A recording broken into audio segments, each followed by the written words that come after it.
Jasmine was 30 seconds from ending her shift at Eddie's Diner when the afternoon thunderstorm transformed Philadelphia's streets into glistening rivers. The rain pelted against the windows with relentless determination, as if personally offended by her plans to leave. She lingered by the entrance, watching sheets of water cascade from awnings while half-heartedly wiping down menus. Her thin uniform offered little protection against the deluge that separated her from the bus stop 5 blocks away. The bell above the door chimed as a well-dressed businessman entered, shaking droplets from an umbrella that probably cost more than her weekly paycheck. He surveyed the empty diner without ordering, then returned to the sleek black Rolls-Royce idling at the curb. A flash of pink caught Jasmine's eye through the rain-streaked window, a small figure in a bright raincoat standing frozen at the intersection. The child couldn't have been more than 6, clutching a stuffed rabbit against her chest with white-knuckled determination. Without hesitation, Jasmine grabbed the diner's oversized umbrella and rushed into the downpour. The rain immediately assaulted her, cold droplets sneaking past her collar, but her focus remained on the little girl, whose solemn eyes were now fixed on her approach. "Are you lost, sweetheart?" she called over the storm's rumble, crouching to meet the child's eye level. The girl nodded almost imperceptibly, her bottom lip quivering with the effort not to cry. The child's patent leather shoes gleamed despite the weather, her clothes unmistakably expensive beneath the designer raincoat.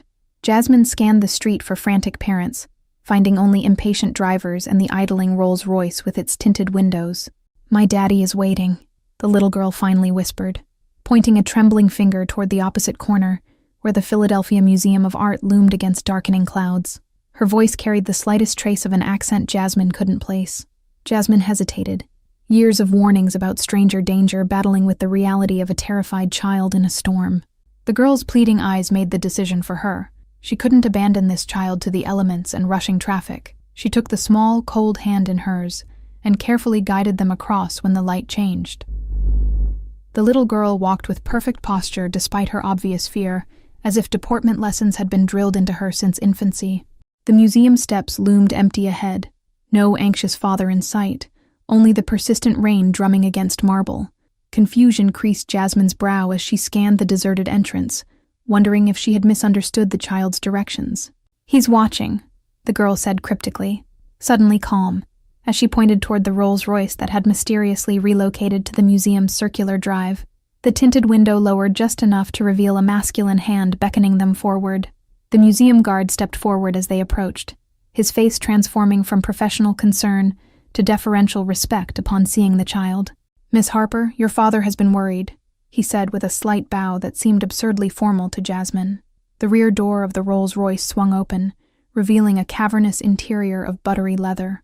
Harper dropped Jasmine's hand and climbed inside with practiced ease, leaving Jasmine standing awkwardly in the rain, uncertain whether to leave or wait. "Please join us," came a deep voice from within the luxury vehicle. Not a request, but a command. The face remained in shadow, but Jasmine felt the weight of his gaze as she stood dripping on the pavement, unaware that this moment would irrevocably alter her ordinary life. The interior of the Rolls-Royce enveloped Jasmine like another world, the scent of expensive cologne and leather replacing the familiar grease and coffee of Eddie's Diner. Little Harper sat primly beside a man whose features seemed carved from stone, all sharp angles and cold perfection. "Thank you for assisting my daughter," he said, his voice carrying the same subtle accent as the child's, though roughened by what Jasmine imagined were expensive cigars and aged whiskey. His eyes, nearly black in the dim light, assessed her with unnerving precision. Harper clutched her stuffed rabbit tighter, looking between Jasmine and her father with curious intensity. "She wasn't afraid of the cars like I was," the girl offered, her voice small but clear in the cocoon of luxury. "Jackson Ford," the man introduced himself with a slight nod that somehow conveyed both gratitude and dismissal. No handshake was offered, and Jasmine found herself grateful to avoid touching this man who radiated power like a physical force. The driver navigated Philadelphia's rain-slicked streets with practiced ease, passing through neighborhoods Jasmine recognized before turning into areas where old money whispered from behind wrought iron gates. No one spoke as the car glided through increasingly exclusive streets. "My daughter's nanny abandoned her responsibility today," Ford finally said, breaking the silence that had begun to feel suffocating. His tone remained conversational, but something dangerous flickered behind his eyes when he mentioned the absent caretaker. Jasmine shifted uncomfortably on the leather seat, suddenly aware of her soaked uniform and the growing puddle beneath her worn sneakers.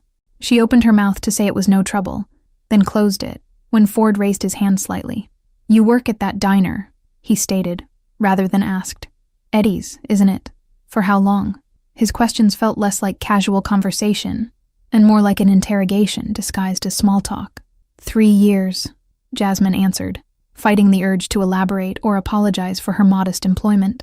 College tuition didn't pay itself, and tips at Eddie's were reliable if never substantial. "And you're studying," he prompted, though something in his tone suggested he already knew the answer. Harper watched their exchange with the focused attention of a child accustomed to learning through observation. "Early childhood education," Jasmine replied, wondering how soon she could politely ask to be dropped at a bus stop. The rain still pounded against the windows, but the weather seemed less threatening than the growing realization that this man knew more about her than he should. The car slowed to a stop in front of her apartment building, a location she was certain she hadn't provided. Ford reached into his suit jacket and withdrew an envelope that he handed to her with manicured fingers, adorned by a single gold signet ring. "A token of appreciation," he said, as the door beside her opened automatically, held by the driver who had materialized beside the car with an umbrella. The envelope felt heavy in her hands, too substantial to contain a simple thank you note. When Jasmine opened the envelope in her tiny studio apartment, she found 10 crisp $100 bills and a business card bearing only a phone number embossed in gold. No name, no company, just 10 digits that seemed to pulse with possibility in her trembling fingers.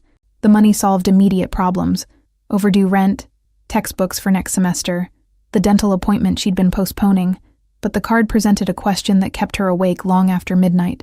Why would a man who clearly commanded enormous wealth and influence want her to call?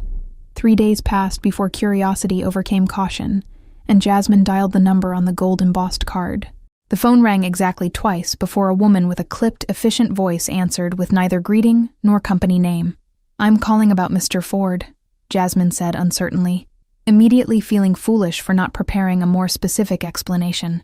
Her fingers twisted nervously in the cord of her landline, a relic left by the previous tenant. "Miss Jasmine Carter," the woman replied, not a question but confirmation. "A car will collect you tomorrow at 6. Dress appropriately." The line went dead before Jasmine could ask what appropriately meant for a destination she didn't know. The black car that arrived wasn't the Rolls-Royce, but something equally imposing, driven by a man whose suit jacket couldn't quite conceal the bulge of what Jasmine was almost certain was a shoulder holster. He opened her door without speaking, his eyes constantly scanning the street.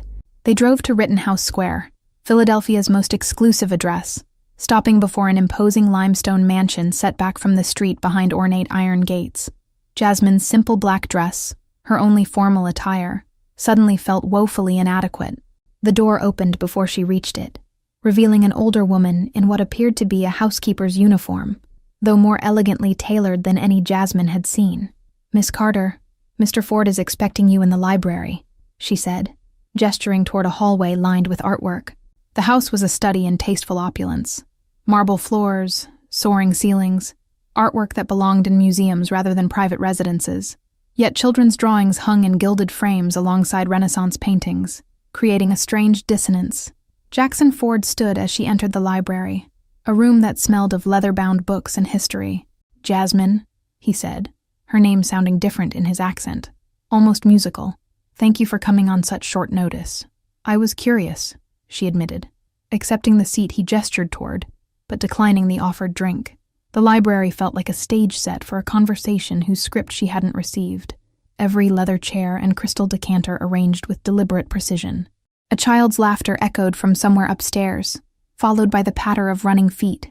Ford's expression softened almost imperceptibly at the sound, revealing a glimpse of the father beneath the intimidating exterior. "My daughter has asked about you every day," he said, studying Jasmine with that same unsettling intensity she remembered from the car. "She seems quite taken with her rescuer from the storm." Jasmine shifted under his gaze, unsure whether this explained the invitation or merely prefaced its true purpose.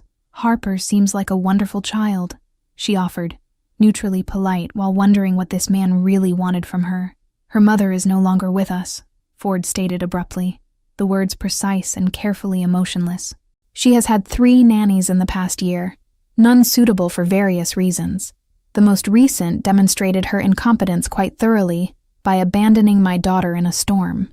Understanding dawned with a clarity that momentarily silenced Jasmine's carefully prepared explanations about why she couldn't possibly be involved in whatever proposition was forthcoming. He wasn't looking for gratitude. He was conducting a job interview. "I'm still completing my degree," she began, but Ford waved away her protest with a dismissive gesture that suggested academic schedules were trivial obstacles easily overcome by men of his position and resources. The arrangement was finalized over breakfast the following morning. Jasmine would move into the East Wing guest suite and become Harper's live-in caretaker while completing her degree. Ford's offer included tuition coverage, a salary that made her previous earnings seem like pocket change, and use of the family's second car.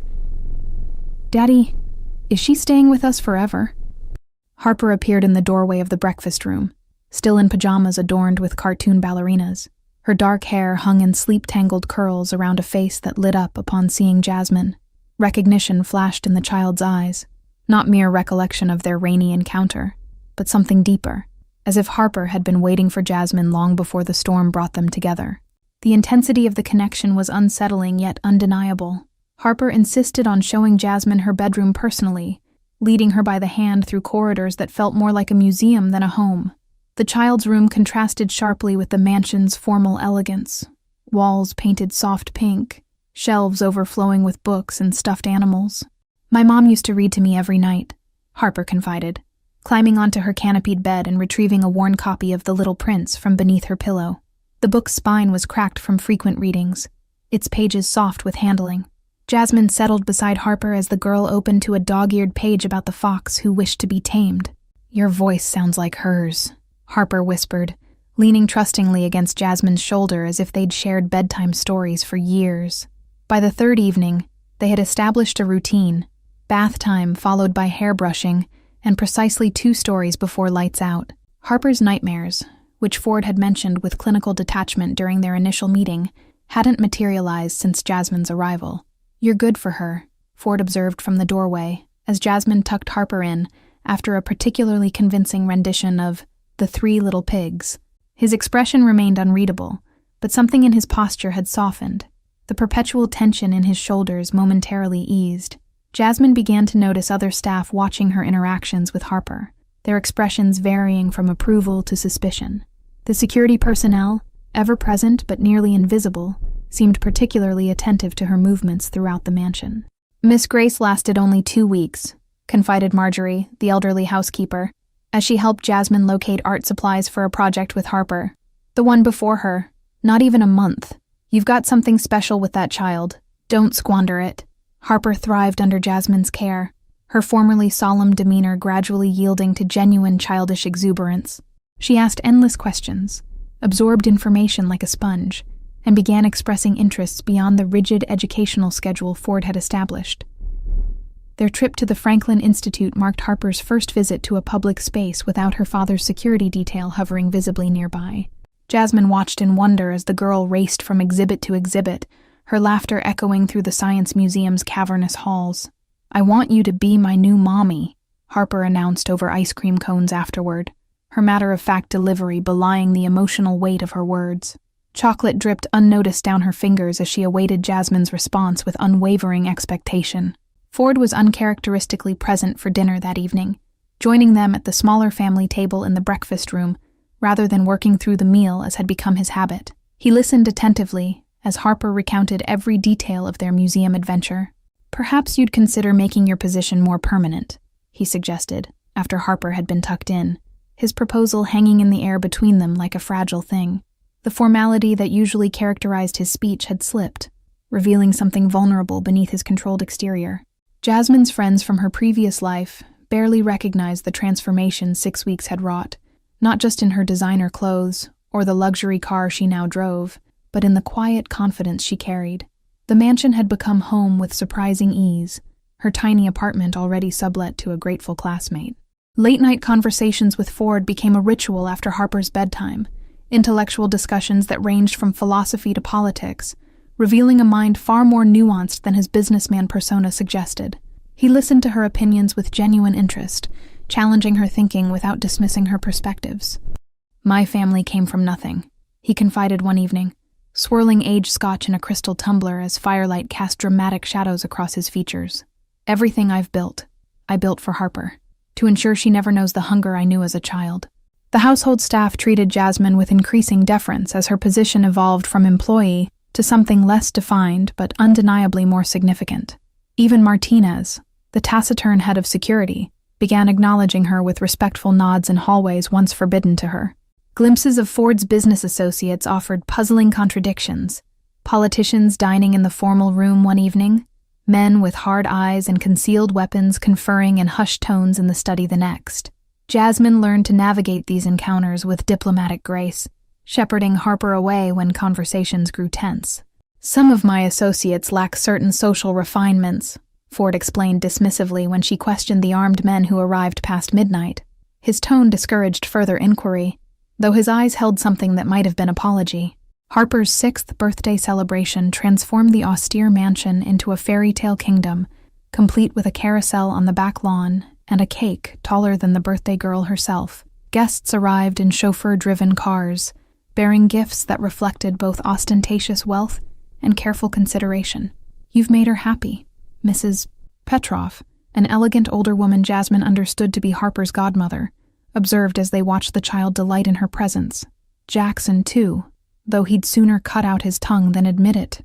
The locked room in the East Wing remained the mansion's only forbidden territory, its heavy oak door secured by both electronic keypad and traditional lock.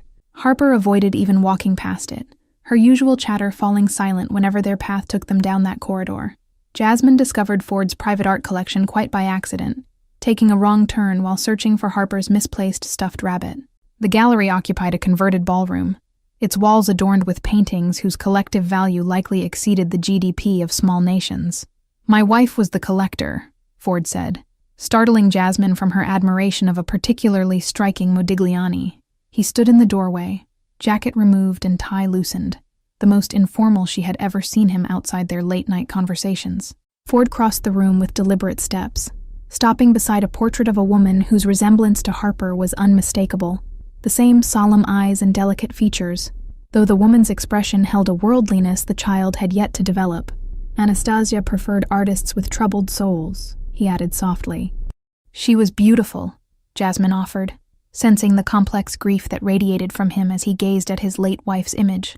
The portrait captured both fragility and fierce intelligence, qualities Harper had clearly inherited along with her mother's striking looks. Her hand found his without conscious intent, fingers intertwining in a gesture of comfort that crossed the carefully maintained boundaries between them.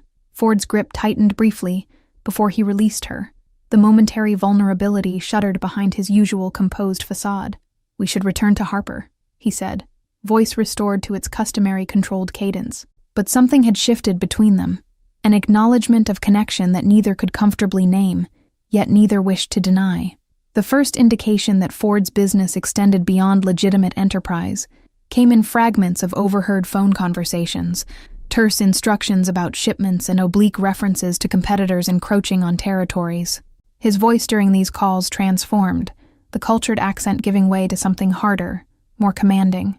"The Bratva won't wait," a visitor with a thick Russian accent insisted one afternoon, when Jasmine accidentally interrupted a meeting in the study. The tension in the room dissipated into artificial pleasantries at her appearance, but the visitor's slip, mentioning the Russian Brotherhood, lingered in her thoughts. Harper's nightmares returned with sudden ferocity after months of peaceful sleep, her screams echoing through the mansion's hallways shortly after midnight. "The bad men are coming," she sobbed against Jasmine's shoulder, small body trembling with terror that no amount of reassurance could soothe.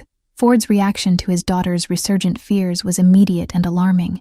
Security doubled overnight, with armed men patrolling the grounds and cameras installed in previously unmonitored areas. His expression when he believed himself unobserved revealed a calculating fury that chilled Jasmine's blood. "The Moreno family is making their move," Jasmine overheard Martinez reporting in the study. The door left ajar just enough for voices to carry into the hallway. "They believe you've grown soft since Harper's mother died, that the American woman has made you vulnerable." Philadelphia's morning newspaper delivered the truth Jasmine had been subconsciously avoiding. Shipping magnate Jackson Ford questioned in connection with organized crime. the headline proclaimed above a photo of Ford leaving the federal building flanked by attorneys in expensive suits. "I need you to take Harper to the lakehouse," Ford instructed that evening, his composure intact, though his eyes betrayed bone-deep exhaustion. "Martinez will drive you tonight after dark. Tell no one where you're going, not even the household staff." The practical duffel bag that appeared in Jasmine's suite contained not clothes, but stacks of cash, 3 different passports with her photo, but unfamiliar names, and a handgun nestled in a side pocket. The sight of the weapon made her stomach lurch, concrete evidence that the danger wasn't merely theoretical. Harper accepted the midnight departure with the resignation of a child accustomed to sudden disruptions, clutching her stuffed rabbit and favorite book, as Martinez loaded their luggage into an unmarked SUV with tinted windows. "Will Daddy come soon?" she asked, voice small in the cavernous garage. The lake house proved to be a misnomer. The isolated compound was more fortress than vacation retreat, its picturesque exterior concealing reinforced walls and security systems that would have impressed military installations. Martinez gave Jasmine a crash course in the panic room protocols before departing for Philadelphia. 3 days passed in tense isolation, Harper's resilience gradually reasserting itself as they settled into a routine of board games and nature walks within the property's fenced boundaries. Jasmine checked the secure phone hourly, awaiting word from Ford, while keeping her anxiety hidden from the child. "You don't seem scared," Harper observed as they baked cookies in the industrial-grade kitchen, her small hands carefully measuring flour into a bowl. "Mommy was always scared when we had to go away like this."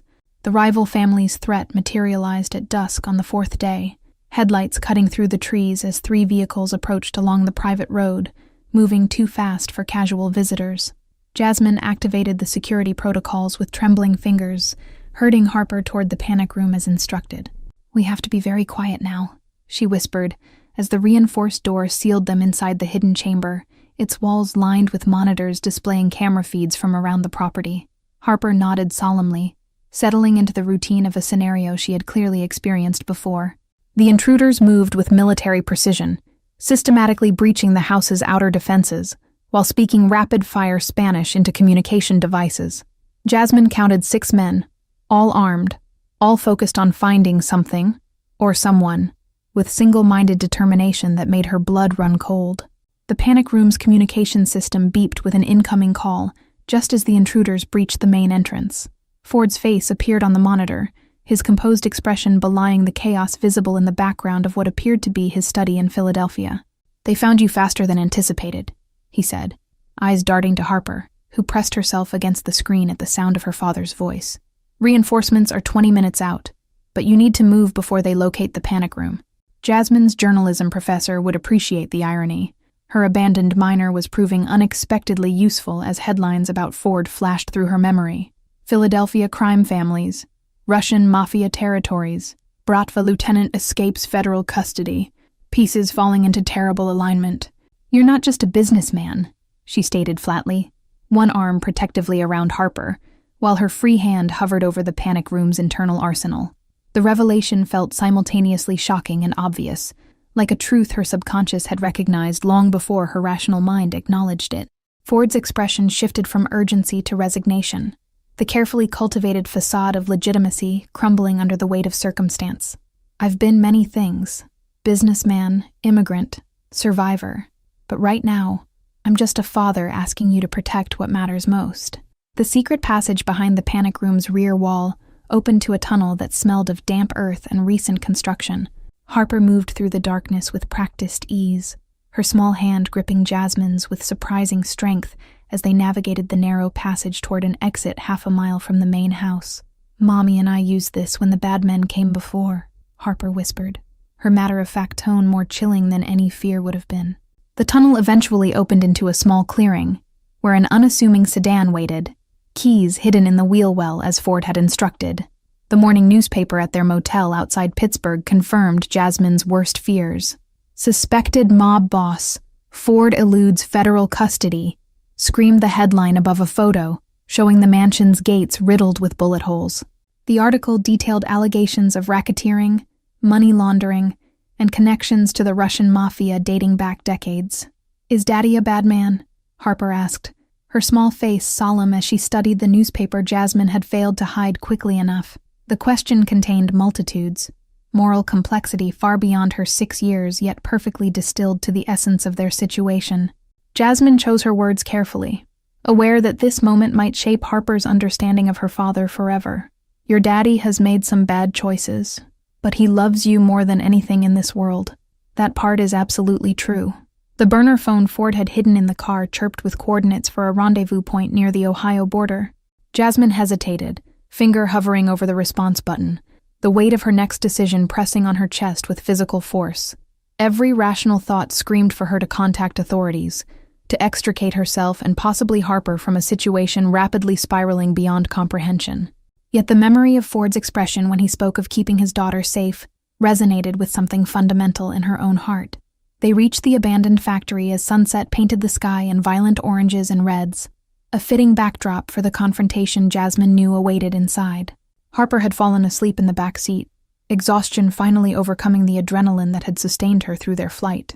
The interior of the factory resembled a war room, with maps spread across makeshift tables and armed men monitoring communications equipment. Ford stood at the center, issuing orders with the natural authority of someone born to command, his designer suit exchanged for tactical gear. His expression when he caught sight of Jasmine carrying his sleeping daughter contained multitudes, relief, gratitude, and something deeper that neither of them had dared name in the quiet evenings by the library fire. The hardened men around him fell silent, parting to create a path between them.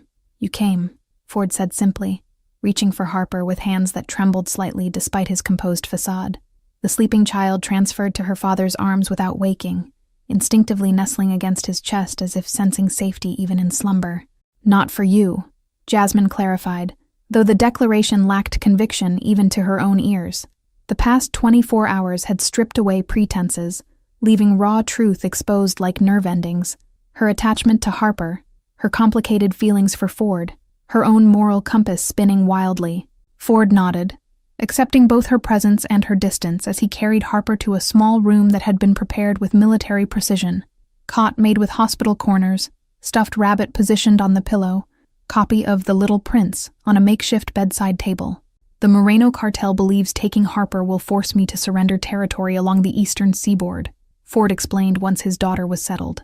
His voice held the clinical detachment of someone dissociating from unbearable stakes, though his hands clenched into white-knuckled fists at his sides. Martinez appeared from the shadows, his usually impassive face marked by a fresh cut across one cheekbone. "Perimeter sensors detected movement in the northwest quadrant," he reported, gaze flickering briefly to Jasmine before returning to his boss with professional focus. Ford's transformation was immediate and chilling. The devoted father vanished behind the mask of a man who commanded fear through earned reputation. "Defensive positions," he ordered, voice dropping to a register Jasmine had never heard before. "You should be with Harper," he told Jasmine, pressing a small handgun into her palm despite her instinctive recoil. "The safety is off. Aim center mass, and don't hesitate. These men won't show mercy because you're a woman." The first explosion rocked the building's foundation, concrete dust raining from the ceiling as emergency lights bathed everything in eerie red glow. Harper woke with a startled cry that pierced through the chaos, her terrified voice calling for Jasmine rather than her father. Jasmine gathered the child into her arms, whispering reassurances that felt hollow against the backdrop of gunfire echoing through the abandoned factory. Harper's small body trembled against hers, face buried against her neck to block out the violence erupting around them. The door splintered inward as 2 armed men burst into the makeshift bedroom, their expressions changing from determined to triumphant at the sight of Harper. Jasmine reacted without conscious thought, placing herself between the intruders and the child, with the gun raised just as Ford had demonstrated. Through the broken door, Jasmine could see more men moving in the hallway, their shadows stretching like dark omens against the emergency lighting. Time seemed to slow as adrenaline flooded her system, her college self, who once stressed over midterm deadlines, now entirely replaced by this new version ready to kill for a child not biologically hers. The weight of the gun steadied her somehow, its cold metal a stark contrast to Harper's warm hand, clutching the back of her shirt. The little girl whispered something in Russian, a prayer perhaps, taught by her father or remembered from her mother, the foreign syllables adding an eerie soundtrack to the standoff. A crash from elsewhere in the building momentarily distracted the second intruder, his eyes flickering toward the sound, a tactical error that revealed his inexperience compared to his partner. Jasmine cataloged this weakness instinctively, Ford's lessons on assessing threats surfacing in her mind with surprising clarity. "American women don't shoot," the taller man sneered in accented English, advancing with casual confidence that suggested he'd encountered many such empty threats before. His companion circled to approach from the side, tactical training evident in his coordinated movements. The gunshot surprised everyone, most of all Jasmine, who felt the weapon kick in her hands before registering that she had pulled the trigger. The taller man crumpled with an expression of almost comical disbelief, clutching his shoulder where crimson bloomed against dark fabric. His companion's hesitation lasted precisely 2 seconds, long enough for Ford to appear in the doorway like an avenging angel, his own weapon making efficient work of the threat with mechanical precision. Blood sprayed across the concrete floor in a grotesque abstract pattern that would haunt Jasmine's dreams for years to come. "We need to move," Ford stated, practical in crisis as he gathered essential items into a backpack while avoiding Jasmine's stunned gaze. They breached the northern entrance, but Martinez has a vehicle waiting in the loading dock. The journey through the factory's labyrinthine corridors unfolded in surreal slow motion, Harper's weight growing heavier in Jasmine's arms as they navigated around evidence of brutal conflict. Ford moved ahead of them, weapon ready, occasionally exchanging curt communications through his earpiece. Daylight pierced the gloom as they reached the loading dock where Martinez waited beside a nondescript van, engine running. The momentary relief shattered as a single shot rang out, catching Ford in the side and spinning him against the concrete wall with sickening force. 6 months after the shootout at the abandoned factory, Jasmine sat beside Ford's hospital bed, reading aloud from The Little Prince. Harper had fallen asleep across her father's legs, one small hand maintaining contact with him even in slumber, as if reassuring herself of his continued presence. The monitors beeped steadily, marking improvement in vital signs that doctors had initially declared hopeless when Ford arrived with a bullet lodged dangerously close to his spine.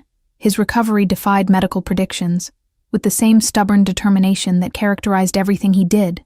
"You should have taken her and run," Ford said, voice still raspy from prolonged intubation as he stroked Harper's dark hair with gentle fingers. The gesture belied the ruthless efficiency Jasmine had witnessed during their escape, his wounded body continuing to function through sheer willpower until they reached safety. Federal witness protection had transformed their identities, with meticulous attention to detail, new names, backgrounds, documentation that withstood scrutiny. Jackson Ford was legally dead, his empire dismantled through testimony that crippled both the Bratva's American operations and the Moreno cartel's Eastern distribution network. "They'll never stop looking," Martinez had warned during his final visit, before disappearing to begin his own new life. His normally stoic expression had softened briefly when Harper hugged him goodbye, revealing the humanity beneath the professional exterior Jasmine had once found intimidating. Their modest suburban home in a quiet Midwest town represented everything the mansion in Philadelphia had not been. Warm, unassuming, designed for comfort rather than impression. Neighbors knew them as widower Michael Bennett recovering from a car accident, his daughter Zoe, and his fiancée Rebecca, who had recently started teaching at the local elementary school. The wedding ring on Jasmine's finger still felt foreign sometimes, catching sunlight in unexpected moments as she helped Harper with homework or prepared dinner in their kitchen. The legal ceremony had been performed for practical purposes of their cover story, but the commitment it represented had evolved into something genuine. "The Bennetts invited us for barbecue this weekend," Jasmine mentioned as Ford, now Michael, shifted to a sitting position with careful movements. Physical therapy had restored much of his mobility, though he would always carry a slight limp as reminder of his former life's cost. Harper stirred at their voices, blinking sleep from eyes that remained the most expressive feature in her increasingly mature face. "Can I bring my new science project to show Katie?" she asked, referring to the neighbor's daughter who had quickly become her closest friend. The normality of the request struck Jasmine with unexpected force. This child who had once navigated panic rooms and escape tunnels now worried about impressing peers with a solar system model. The resilience of children continued to amaze her, reinforcing her decision to complete her teaching certification despite their complicated circumstances. "Your project puts NASA to shame," Ford assured Harper, with the gentle teasing that had become more frequent as pain medications decreased and his natural personality re-emerged. The man who had commanded criminal enterprises with ruthless efficiency had proven surprisingly adept at helping construct Neptune's rings from glitter and cardboard. Their nightly routine had evolved into a sacred ritual: dinner together regardless of circumstances, homework at the kitchen table, reading before bedtime. Ford insisted on normalcy with the same intensity he had once applied to security protocols, determined to provide Harper the childhood his own circumstances had denied him.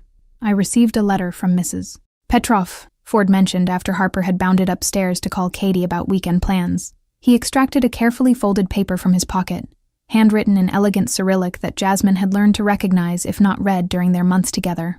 The older woman had been the only connection maintained from their previous life, her loyalty secured through decades of complex history Ford had gradually revealed during his recovery. She served as both conduit for necessary information and living reminder that their past had contained genuine relationships among the danger. "She believes the remaining Moreno lieutenants have accepted fabricated evidence of our deaths in a boating accident off the Carolina coast," he continued, satisfaction evident in his tone. Security remained an underlying concern, despite their peaceful present circumstances, contingency plans maintained even as they established roots in their new community. The transformation in Ford himself represented perhaps the most remarkable evolution, the ruthless crime boss gradually yielding to the father and partner who had always existed beneath layers of necessary hardness. Jasmine sometimes caught glimpses of his former self when unexpected noises triggered vigilance, or when business news mentioned organizations he had once controlled.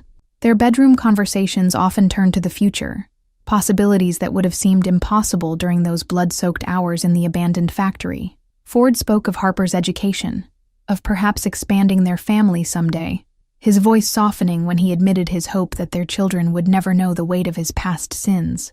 Jasmine had enrolled in trauma counseling courses, determined to help Harper process experiences no child should endure. The nightmares had decreased in frequency but still came occasionally, sending both adults rushing to her bedside where they would find her building fortifications from pillows and stuffed animals, protective instincts manifesting even in sleep. The small garden behind their house had become Jasmine's personal project, each plant symbolizing their new beginning, roots establishing themselves in soil far removed from Philadelphia's dangers. Ford often watched from the patio as she and Harper tended the growing things, his expression reflecting wonder at this simple domestic peace he'd never believed possible for himself. Their future remained unwritten, witness protection identities offering both security and limitation, former skills applied to legitimate enterprises, constant awareness balanced against determined normalcy. The moral complexity of loving a man with blood on his hands had resolved into acceptance of human capacity for both darkness and redemption. "I don't regret it," Jasmine said quietly, answering the question Ford still asked with his eyes if not his voice. "Not the rain that day, not the choice to help Harper cross the street, not even the shot I fired to protect her. Every decision led here, and here is where I choose to be." Thank you all for following this story. If you enjoyed it, please write in the comments where you're watching from. Don't forget to like, subscribe, and share this video, as your support is crucial for me to continue creating content here.